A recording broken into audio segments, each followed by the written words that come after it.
बिस्मिल्लाहिर्रहमानिर्रहीम। अस्सलाम वालेकुम नाज़रीन व सामाईन, सुहेल मलिक आपसे मुखातिब है। आज थोड़ी सी गुफ्तगू मैं करना चाह रहा हूँ जी, गैर सियासी, लेकिन उसका ताल्लुक डायरेक्टली इनडायरेक्टली सियासत से और हुक्मरानों से है।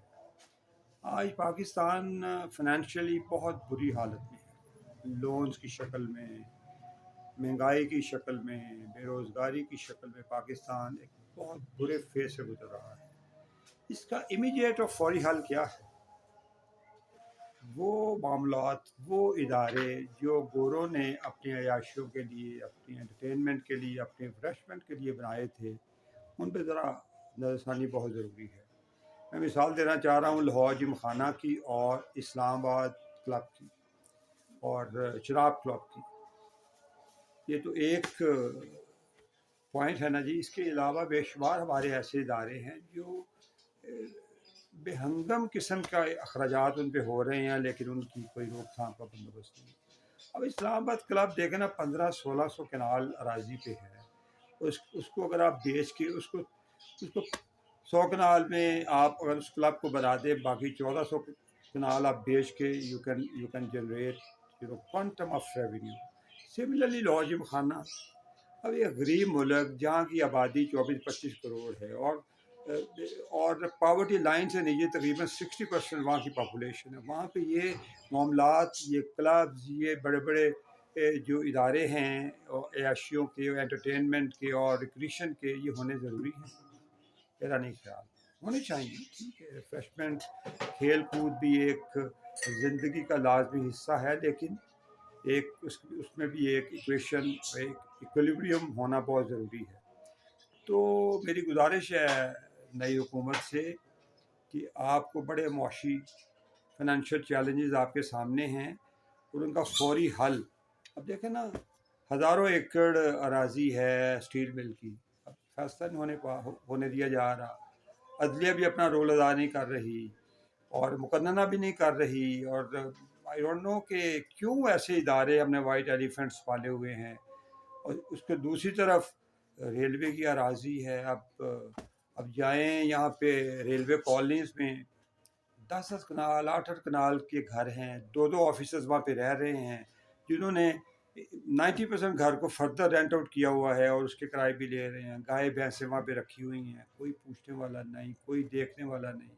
आया ये मुल्क आज फाइनेंशियली जिस पोजीशन पे है, क्या आया in all these lavish style के साथ ये ज़िंदा रह सकता है? मेरा नहीं ख्याल। आज अगर आपने पॉवर्टी लाइन से ऊपर लोगों को लाना है, तो ये जो एक 10% लोगों का जो मामलात हैं, जो उनकी ज़िंदगी के नशेब व फराज है, इनको कम करना होगा और नीचे से लोगों को उठा के इनके बराबर करना होगा। लेकिन पाकिस्तान बना तो चंद ख़ानदान थे जिन्हें कहा जाता था जी ये रिचेस्ट लोग हैं। तब वो लोग इनक्रेडिबल लोग थे, वो गारंटर थे पाकिस्तान के। आज हर दूसरा, तीसरा, चौथा आदमी करोड़पति, अरबपति, जहाज़ों का मालिक है। कोई पूछने वाला नहीं। जायदादें कहाँ से आईं, कैसे बन गईं। फिर उनकी फर्दर उनकी ज़िंदगी को रंगीन बनाने के लिए ये क्लब्स जो हैं इतने मैसिव एरियाज़ पर बने हुए हैं, जिनके पास एक आम middle class, low middle class का आदमी उनके पास से गुजर भी नहीं सकता। सिक्योरिटी का निज़ाम है, वहाँ अंदर क्या कुछ हो रहा है। मेरी हुकूमत और शहबाज शरीफ और आसिफ ज़रदारी साहब से ये इल्तमास होगी कि इन पाकिस्तान में ये मामला जो है नहीं, इस तरह नहीं चल सकते। आपको इमीडिएट रेजोल्यूशन पास करते हुए इन मामलात को कंस्टेन करना पड़ेगा और फाइनेंस को जनरेट करना पड़ेगा। Otherwise sustainability of this country may B